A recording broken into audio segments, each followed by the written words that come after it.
मङ्गलं भगवान् वीरो मङ्गलं गौतमो गणी मङ्गलं स्थूलिभद्राध्या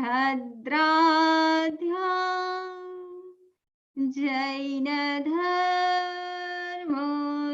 मङ्गलम् जैनधर्मोऽस्तु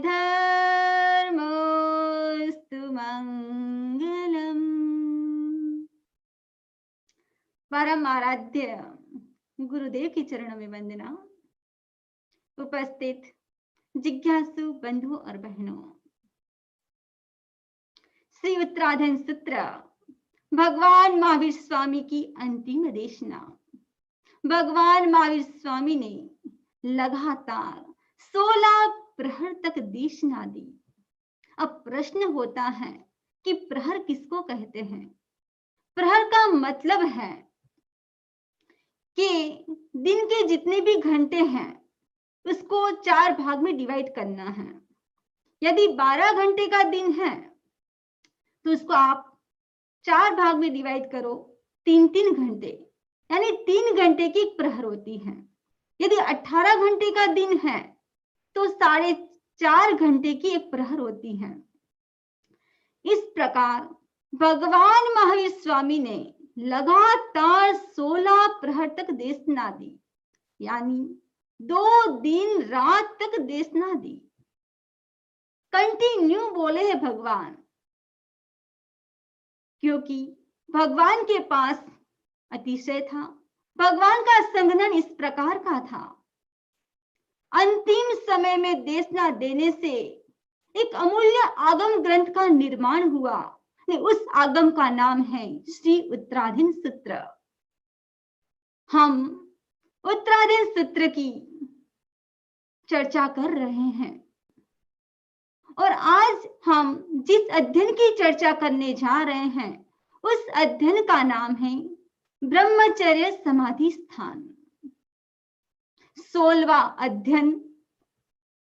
ये चैप्टर एक डिफरेंट प्रकार का चैप्टर है। उसके स्टार्टिंग के जो 12 श्लोक हैं वो किस में हैं? गद्य में हैं। उसके अंतर्गत ब्रह्मचर्य के बारे में बताया गया है कि साधु को कैसे ब्रह्मचर्य का पालन करना चाहिए। और उसके बाद जो 17 श्लोक हैं, 17 श्लोक हैं, वह पद्य में है। गद्य और पद्य दोनों का जो अर्थ है सिमिलर है। जो साधु होता है, साधु अपने जीवन में 5 महाव्रत को ग्रहण करता है। अहिंसा महाव्रत, सत्य महाव्रत, अचौर्य महाव्रत, ब्रह्मचर्य महाव्रत, अपरिग्रह महाव्रत। और इसके अंतर्गत बताया गया है कि साधु को किस प्रकार ब्रह्मचर्य की आराधना करनी चाहिए, किस प्रकार साधना करनी चाहिए। साधु जिसके जीवन में 5 महाव्रत लिए हुए हैं, वो मन से, वचन से और काया से उसका पालन करता है। काया से तो उसका पालन करता ही है, लेकिन वाणी से भी वो क्या करे? ऐसे शब्द का प्रयोग नहीं करे जिसके कारण ब्रह्मचर्य खंडित हो। और बात है मन की, तो मन से भी इस प्रकार का विकार का भाव नहीं आना चाहिए। सबसे टफ है मन से ब्रह्मचर्य का पालन करना। एक गृहस्थ भी क्या करते हैं, एक उम्र के बाद ब्रह्मचर्य का त्याग लेते हैं। आगम में प्रसंग आता है, विजया सेठ और विजया सेठानी। श्रेष्ठी पुत्र विजय और श्रेष्ठी पुत्री विजया चाइल्डहुड से वो धार्मिक थे। जब भी समय मिलता वो क्या करते?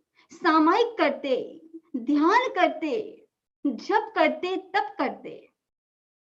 जब भी साधु साधी का समागम होता तो अपने घर के काम को गोड़ कर सबसे पहले वो प्रवचन सुनते।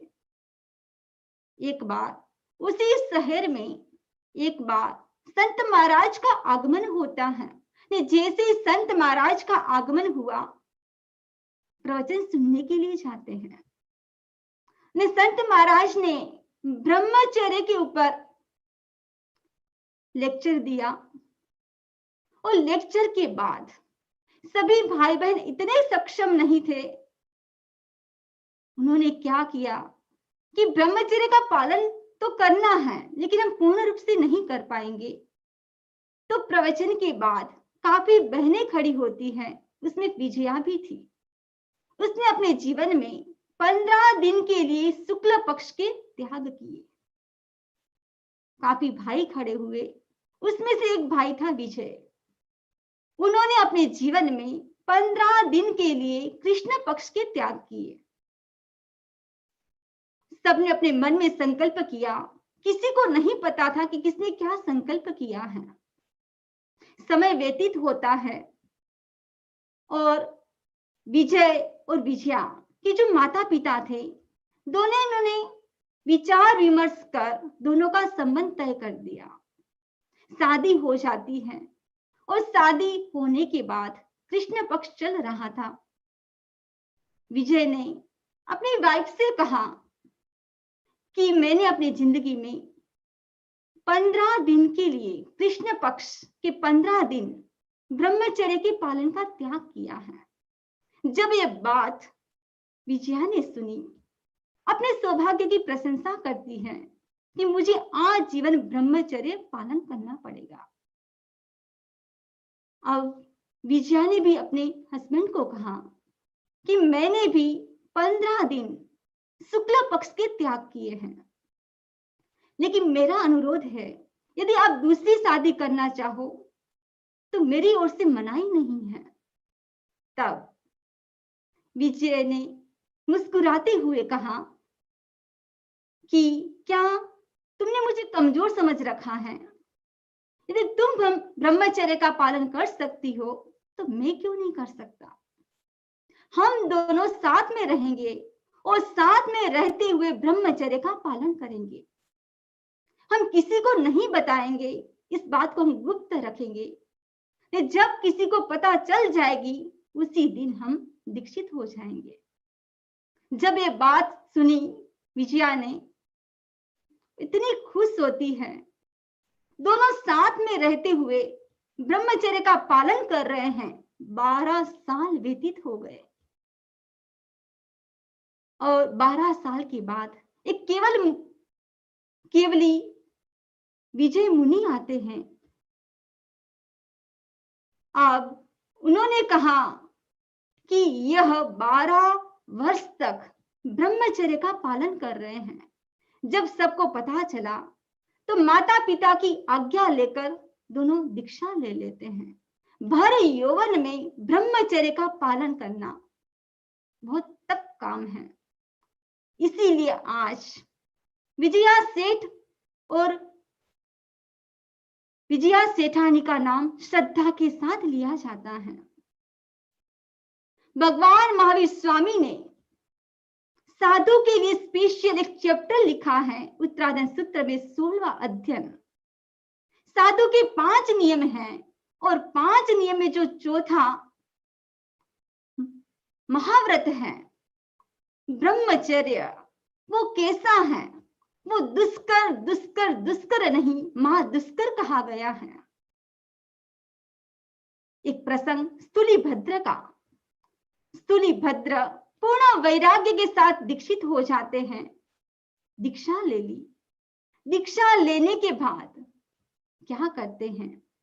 अपने तप की साधना करते हैं। 11 अंगों का अध्ययन किया और अध्ययन करने के बाद अपने आचार्य के पास जाते हैं और आचार्य को कहा, आचार्य स्वयंभूत विजय को कहा, मैं अपना चातुर्मास कोसा वेश्या के वहां करना चाहता हूं। अब साधु के लिए वेश्या के घर गोचरी नहीं जाना है, 2-3 दिन रुकना भी नहीं है। और स्थूलीभद्र चातुर्मास की बात कर रहे हैं। चातुर्मास के 4 महीने जब आचार्य ने अपने निर्मल ज्ञान का उपयोग लगाया, तब पता चला कि स्थूलीभद्र वहां पर चातुर्मास करने में सफल होंगे। सहज स्वीकृति प्रदान कर दी और स्थूलीभद्र चातुर्मास करने के लिए कोषावेश्या के घर पहुंच जाते हैं और कोषावेश्या अपने हाव भाव से उनको विचलित करने का प्रयास करती है। अब जैसी प्रयास कर रही है, लेकिन स्थूलीभद्र बिल्कुल विचलित नहीं होते हैं और अंत में कोषावेश्या भी धार्मिक श्राविका बन जाती है। अपने जीवन में कौन सा व्रत लेती है? आजीवन ब्रह्मचर्य व्रत का पालन का व्रत लेती है, ब्रह्मचारिणी बन जाती है। चातुर्मास कंप्लीट होता है। स्थूलीभद्र अपने आचार्य के पास पहुंचते हैं। आचार्य स्वयं उनके चरणों में पधारते हैं। अभी तो स्थान पर नहीं पहुंचे हैं। स्वयं आचार्य 7-8 कदम उनके सामने जाते हैं और सामने गए और कहा कि अति दुष्कर चातुर्मास करके आए हो। उनको कौन सा संबोधन दिया? काम विजेता का संबोधन दिया। एक ऐसा भी प्रसंग मिलता है कि आचार्य शंभु विजय ने चारों संतों को अलग अलग स्थान पर भेजा था चातुर्मास के लिए। एक को भेजा था कुएं की बुडेर पर, एक को भेजा था सिंह गुफा में, एक को सर की बांबी के पास, एक को कोषावेश्या के वहां। जैसे चारों ही चातुर्मास करके आते हैं तो स्थूलीभद्र को क्या कहा? दुष्कर नहीं, महादुष्कर चातुर्मास करके आए हो। जब ये बात सिंह गुफावासी साधु ने सुनी, वो उनसे सहन नहीं हुआ और नेक्स्ट चातुर्मास गुरु की आज्ञा के बिना कोषावेश्या के वहां करने जाते हैं। तो कोषावेश्या ने क्या कहा कि यहाँ चातुर्मास करने से पहले आप नेपाल से रत्न कंबल लेकर आओ। मुनि नेपाल जाते रत्न कंबल लेने के लिए लेकर आ रहे थे, बीच में चोरी हो जाती है। वापिस नेपाल पहुंचते हैं रत्न कंबल लेने के लिए। जैसे रत्न कंबल लेके आए और कोषावेश्या ने क्या किया? अपने पैर से पोंछकर नाली में फेंक दिया। तब मुनि ने कहा कि ये तुमने क्या किया? मैं इसलिए थोड़ी लाया हूं। तब कोषावेश्या ने कहा, मैंने तो रत्न कंबल को गंदा किया है, लेकिन आप तो अपने चरित्र की कंबल को मैला कर रहे हो। बस किसी के लिए एक वाक्य भी पर्याप्त होता है। मुनि संभल जाते हैं, वापिस अपने आचार्य के पास पहुंचते हैं और प्रायश्चित लेते हैं। जो व्यक्ति अपने स्वभाव से विभाव में चला जाता है, इसका मतलब वह अपने दुखों को आमंत्रण दे रहा है। यदि व्यक्ति विभाव से स्वभाव में आता है, इसका मतलब वो अपने सुखों को आमंत्रण देता है। काम भोग क्षण भर के लिए अच्छे लग सकते हैं, लेकिन अंत में उसका परिणाम अच्छा नहीं होता है। आपने नाम सुना होगा राजा भर्तृहरि का। उनको वैराग्य कैसे हुआ? मालवा के नरेश भर्तृहरि, जिसको अपनी महारानी पिंगला के ऊपर अत्यधिक प्रेम था, एक बार उसी राज दरबार में एक महात्मा आते हैं, अमर फल लेकर आए और राजा की सेवा भावना को देखकर, धर्म भावना को देखकर क्या करते हैं? उनको अमर फल देते हैं। राजा को कहा, मैं चाहता हूं कि आप ये अमर फल खाकर अमर हो जाओ। राजा ने सोचा कि मैं इस फल को खाकर क्या करूं? यदि महारानी पिंगला ही नहीं रही तो राजा ने क्या किया? उस अमर फल को महारानी पिंगला को दे दिया। अरे महारानी पिंगला किसी और को चाहती थी, अश्वपाल को। उसने किसको फल दिया? अश्वपाल को दिया। विधि का चक्र भी देखो, वह अमर फल अश्वपाल भी नहीं खा पाया।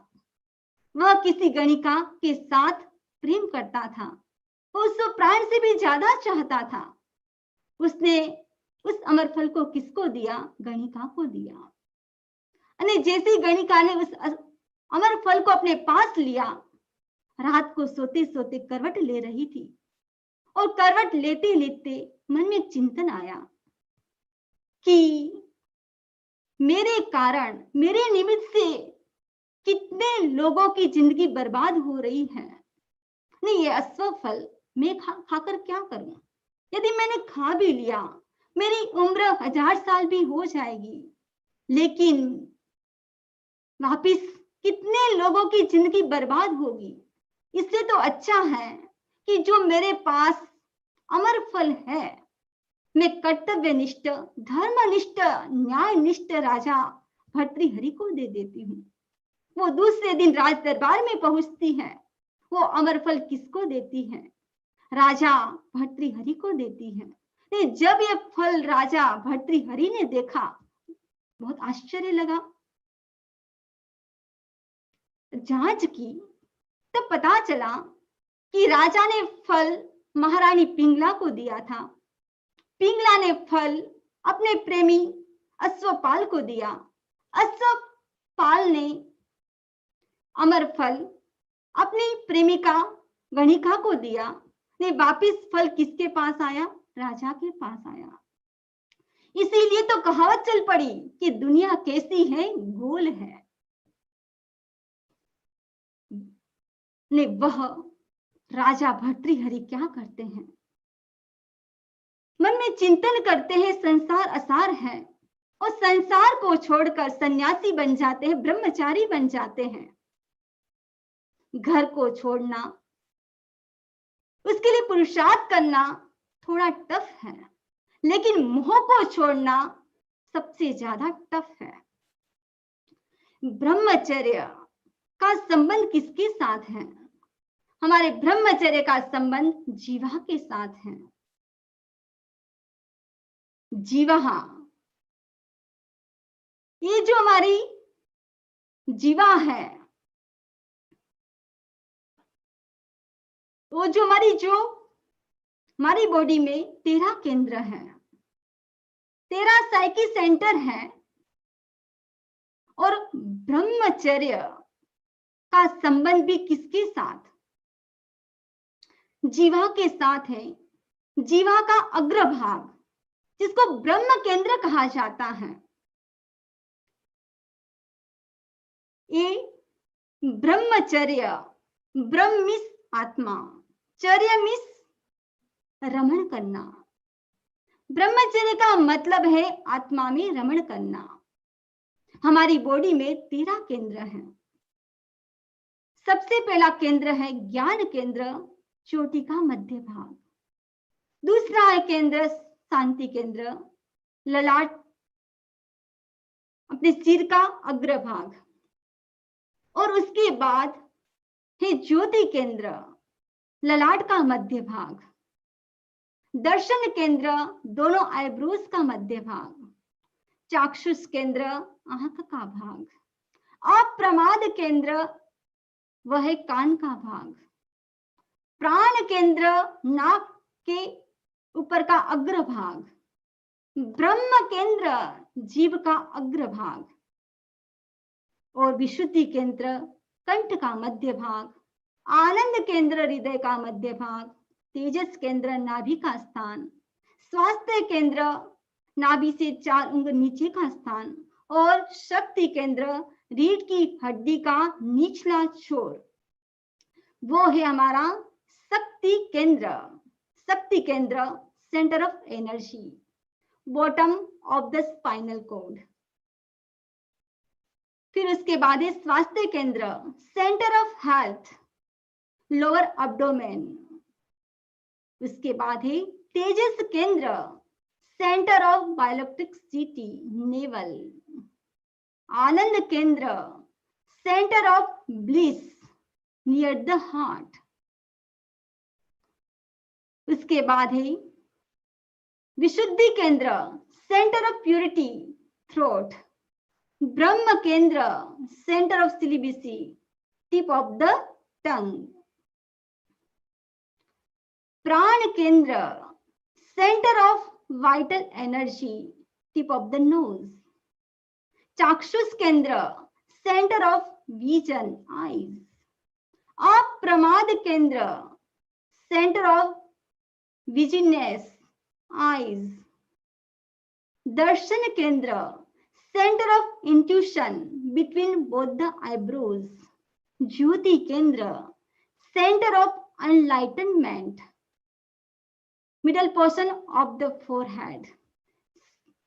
शांति केंद्र, centre of peace, front part of the head. ज्ञान केंद्र, centre of knowledge, tip of the head. ब्रह्मचर्य की साधना के लिए,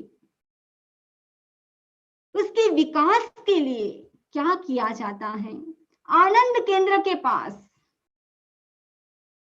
वहां पर अरहम का ध्यान किया जाता है, जिससे हमारी ब्रह्मचर्य की साधना में विकास होता है।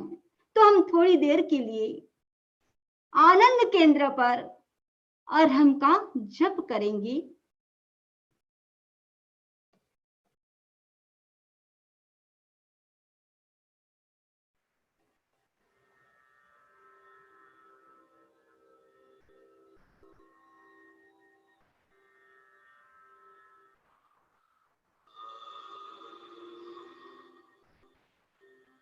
Arham sound.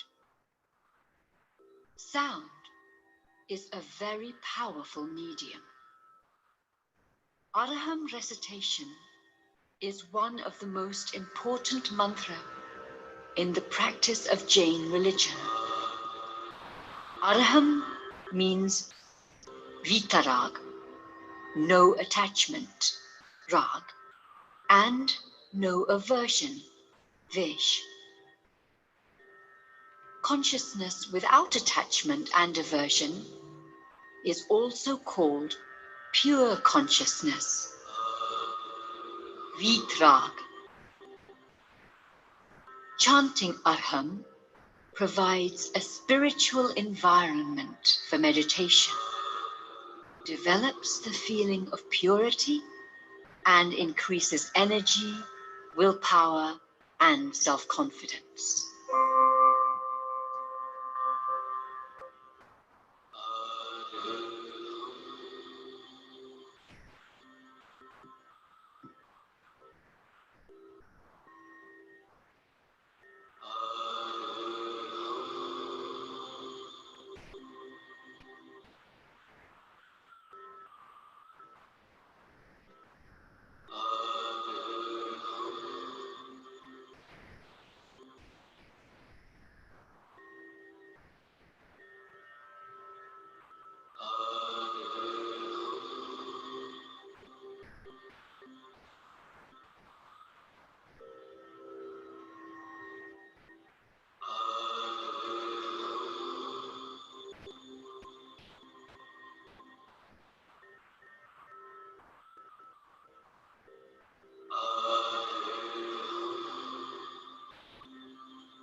ब्रह्मचर्य, ब्रह्मचर्य की सुरक्षा के लिए 10 नियम बताए गए हैं। 9 बाड़ और 10वां कोट। 9 बाड़ का मतलब माथे के बाल नहीं। जैसे कोई माली अपने वृक्ष की सुरक्षा के लिए, पेड़ पौधों की सुरक्षा के लिए बाड़ बनाता है ताकि कोई एनिमल्स अंदर आ नहीं सके, उसको खा नहीं सके, उसका नुकसान नहीं हो। वैसे ही ब्रह्मचर्य की सुरक्षा के लिए, ब्रह्मचर्य की वृक्ष की सुरक्षा के लिए बाड़ चाहिए ताकि कोई भी विकृति अंदर आ नहीं सके। यदि स्त्री को देखा और मन में विकार आ गए तो क्या करे? क्या आंख को फोड़ दे? नहीं, भगवान ने कहा कि विकृति का संबंध आंख के साथ नहीं, विकृति का संबंध किसके साथ है? सबसे ज्यादा विकृति का संबंध मन के साथ है, मोह के साथ है। ब्रह्मचर्य समाधि के 10 स्थान बताए गए हैं। वो 10 स्थान की समाधि कैसे रह सकती है, किसकी उस प्रकार उसकी चित्त समाधि रह सकती है, कैसे आनंद में रह सकता है, उसके लिए ब्रह्मचर्य समाधि के 10 स्थान बताए गए हैं। उसमें सबसे पहला है कि स्थान का विवेक। इसमें बताया गया कि जिस स्थान पर साधु रहे उस स्थान पर साध्वी नहीं रह सकती, जिस स्थान पर साध्वी रहती है उस स्थान पर साधु नहीं रह सकते हैं। साधना के लिए एकांत स्थान चाहिए, लेकिन स्त्री से बचने के लिए क्या करना चाहिए? उसके लिए तो भीड़ में रहना चाहिए। दूसरी बात बताई गई, स्त्री कथा का वर्जन। ब्रह्मचर्य की सुरक्षा के लिए राग भाव से स्त्री की कथा नहीं करे। स्त्री की कथा तो नहीं करे, लेकिन स्त्री की कथा सुने भी नहीं। स्त्री के रूप के बारे में, उनके पोशाक यानी वस्त्र के बारे में भी बात नहीं करे। हम 1 मिनट के लिए ध्यान का प्रयोग करते हैं। सभी भाई बहन सीधा बैठेंगे, कोमलता से अपनी आंखें बंद करेंगे, लंबा श्वास ली, लंबा श्वास छोड़ी। इमली की चटनी, रसगुल्ला, गुलाब जामुन, जलेबी, काजू की कतली, आइसक्रीम, 5 स्टार, डबल रोटी, पाव भाजी, पानी पूरी।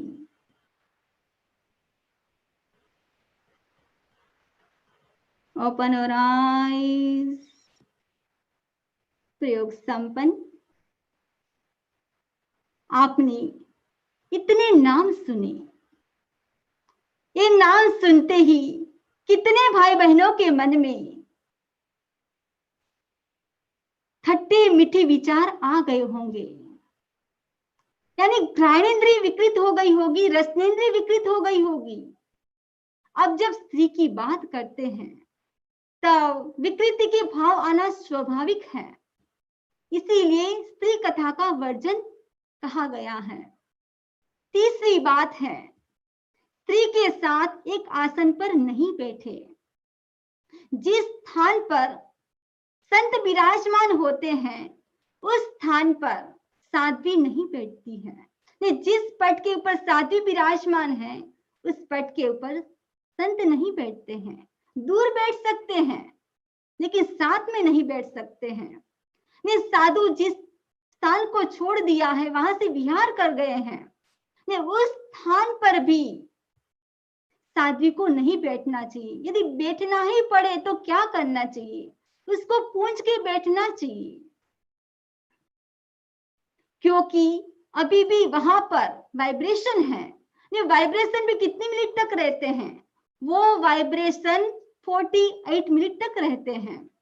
और व्यवहार में साधु साध्वी को टच नहीं करते और साध्वी साधु को टच नहीं करती है। चौथा नियम है ब्रह्मचर्य की साधना के लिए दृष्टि संयम। किसी की आंख की दृष्टि को देखकर आप कह सकते हैं कि कामुक है या ब्रह्मचारी है। ब्रह्मचारी की नजर इधर उधर नहीं जाती है। आपने देखा होगा कि साधु गोचरी के लिए जाते हैं, आप गोचरी भी करवाते हो, लेकिन साधु की दृष्टि किसके ऊपर होती है? उसकी दृष्टि पात्र के ऊपर होती है, ना कि किसी के चेहरे के ऊपर होती है। ब्रह्मचर्य की साधना के लिए 5वां नियम बताया गया है श्रवण का संयम। यदि साधु ब्रह्मचर्य में रमा नहीं है और स्त्री बातें कर रही है तो उसको सुनकर साधु का मन विचलित हो सकता है। इसीलिए साधु हर बात में इन्वॉल्व नहीं होते हैं। छठा सूत्र, जो भोग भोगे हैं उसका संयम। काफी साधु साध्वी ऐसे होते हैं कि शादी के बाद दीक्षा लेते हैं और क्या करना चाहिए कि जो पहले जो भोग भोगे हैं उसका स्मरण नहीं करना चाहिए। जो भोगों को भोगा है उसका संयम करना चाहिए। ब्रह्मचर्य समाधि का 7वां सूत्र है प्रणीत आहार का वर्जन। यदि साधु छद्मस्त है, ब्रह्मचर्य में इतना दृढ़ नहीं है, तो कहा गया कि रस वाले आहार नहीं करना चाहिए। 6 प्रकार के विगय बताए गए हैं, तो उसका भी वर्जन करना चाहिए। कभी किसी विगय को छोड़े, कभी किसी विगय को छोड़े। ज्यादा बटर चीज खाने से ब्रह्मचर्य खंडित हो सकता है। 8वां नियम बताया गया है अति भोजन से बचे। यदि अति भोजन करने से काम विकार उत्पन्न हो सकते हैं। यदि साधु अति भोजन करता है तो क्या होता है? ज्यादा खाने से ब्रह्मचर्य जोखिम में पड़ सकता है। और 9वां सूत्र बताया गया है विभूषा का त्याग करें। विभूषा यानी क्या है?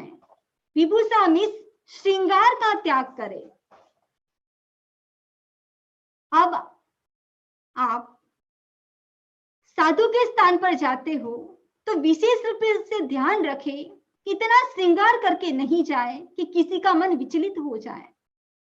साधु तो अपने पास कंघा भी नहीं रखते हैं। कंघा की तो बात छोड़ो, वो तो बाल भी नहीं रखते हैं। वर्ष में 2 बार लुंचन करते हैं। मैं आपसे पूछूं कि हमारे शरीर की शोभा का स्थान कौन सा है? तो हमारे शरीर की शोभा का स्थान है बाल का स्थान। मैं बहनों से पूछ रही हूं कि सबसे ज्यादा समय आपको किसमें लगता है? तो बहनों का सबसे ज्यादा समय बालों के श्रृंगार में लग जाता है। ये भगवान महावीर स्वामी तो कितने साइकोलॉजिस्ट थे। उसने कहा कि ब्रह्मचारी हो गए फिर बाल का क्या? ये कोई बंधन नहीं है, एक अनुष्ठान है। ने साधु 2 बार लुंचन करे या नहीं करे, लेकिन संवत्सरी से पहले लुंचन करना कंपलसरी है।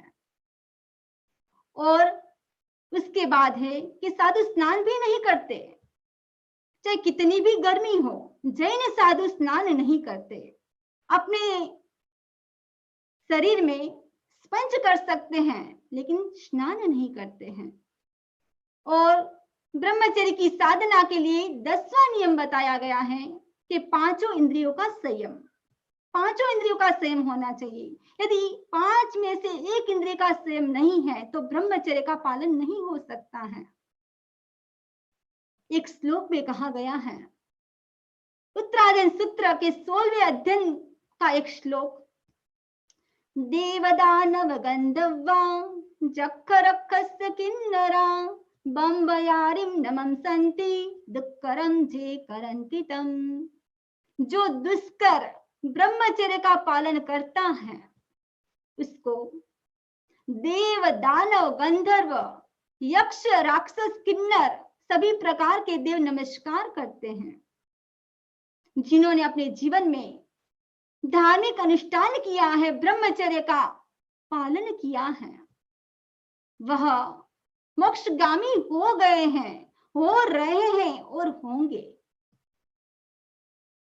जो देवता होते हैं वो तो काम भोग को भोगते हैं, नहीं उनको तो जो त्यागी है और त्यागी जो संत है, साधु है, साध्वी है, उनके आभा मंडल में रहना अच्छा लगता है। जो शुद्ध ब्रह्मचर्य का पालन करते हैं उनकी सेवा में तो देवता साक्षात रहते हैं।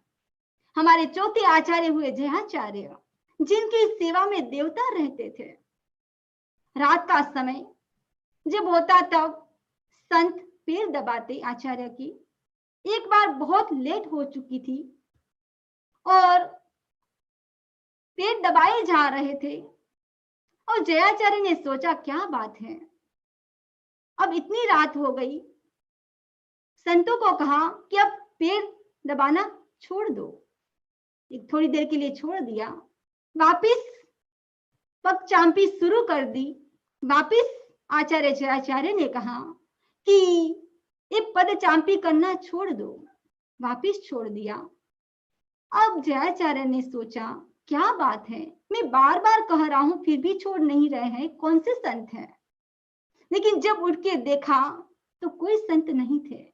तब पता चला कि कोई देवता है, यानी जो शुद्ध ब्रह्मचर्य का पालन करते हैं उनकी सेवा में साक्षात देवताओं का निवास स्थान होता है। 5 महाव्रत में चौथा महाव्रत जिसको दुष्कर कहा गया है। श्रावक के 12 अनुव्रत हैं। श्रावक भी क्या करे, अपने जीवन में 12 व्रतों को ग्रहण करे। प्रत्येक संभोग से 2 से लेकर 9 लाख जीवों की हिंसा होती है। उसमें से 1 या 2 बच्चे के रूप में उत्पन्न होते हैं। यदि व्यक्ति एक दिन के लिए ब्रह्मचर्य का पालन करता है तो 80 उपवास का लाभ होता है। 4 प्रकार की गति, नरक गति, त्रियंच गति, मनुष्य गति और देव गति। नरक गति में सबसे ज्यादा भय है। जो देवता है उसके अंदर परिग्रह की संज्ञा है। जो त्रियंच है उसके अंतर्गत आहार की प्रबलता है और मनुष्य ऐसा है जिसके अंतर्गत मैथुन की प्रबलता है। श्रावक संपूर्ण ब्रह्मचर्य का पालन नहीं कर सकता है तो क्या करे। श्रावक के 12 व्रत, भगवान महावीर स्वामी के प्रमुख 10 श्रावक थे। उसमें से सबसे पहला श्रावक आनंद श्रावक भगवान से 12 व्रत ले रहे हैं। अहिंसा, सत्य, अचौर्य, नंबर आया ब्रह्मचर्य का। तब आनंद श्रावक ने कहा कि मैं इतना सक्षम नहीं हूं कि मैं पूर्ण ब्रह्मचर्य का पालन कर सकूं, लेकिन मैं अपने जीवन में सदा संतोष व्रत का नियम लेता हूं। अपनी पत्नी को छोड़कर मैं किसी के साथ अब्रह्मचर्य का सेवन नहीं करूंगा। यहां तक आचार्य हेमचंद्राचार्य ने कहा है कि जो भाई या बहन अपने जीवन में सदा संतोष व्रत का नियम लेती या लेता है तो विश्व में सर्वत्र जो काम भोग की जो इच्छा हो रही है उसको एक बिंदु के ऊपर टिका देता है और क्रमशः उसको भी छोड़ता हुआ पूर्ण ब्रह्मचारी बन जाता है। तो हर श्रावक भी अपने जीवन में क्या करे कि जो श्रावक के 12 व्रत है उसको अपने जीवन में अपनाए। जो विशेष रूप से जो बड़ी तिथि आती है अष्टमी, 14, उसके दिन विशेष रूप से ब्रह्मचर्य का पालन करे। उसका पालन करने से हमारा आयुष्य बढ़ता है, हमारी शक्ति बढ़ती है। तो आज हमने चर्चा की उत्तरायण सूत्र का 16वां अध्ययन, ब्रह्मचर्य समाधि स्थान। हम भी क्या करें अपने जीवन में, जो ब्रह्मचर्य की उत्कृष्ट साधना करके अपने जीवन को अच्छा बनाए। इसी आशा और विश्वास के साथ ओम अरहम। आज हमने जिस उत्तरायण सूत्र की चर्चा की है और उसी उत्तरायण सूत्र के ऊपर अब हमारी काउट गेम होगी, उसके ऊपर ही क्वेश्चन आंसर पूछे जाएंगे। जिस भाई बहन ने इसका स्वाध्याय किया है, सुना है, तो सभी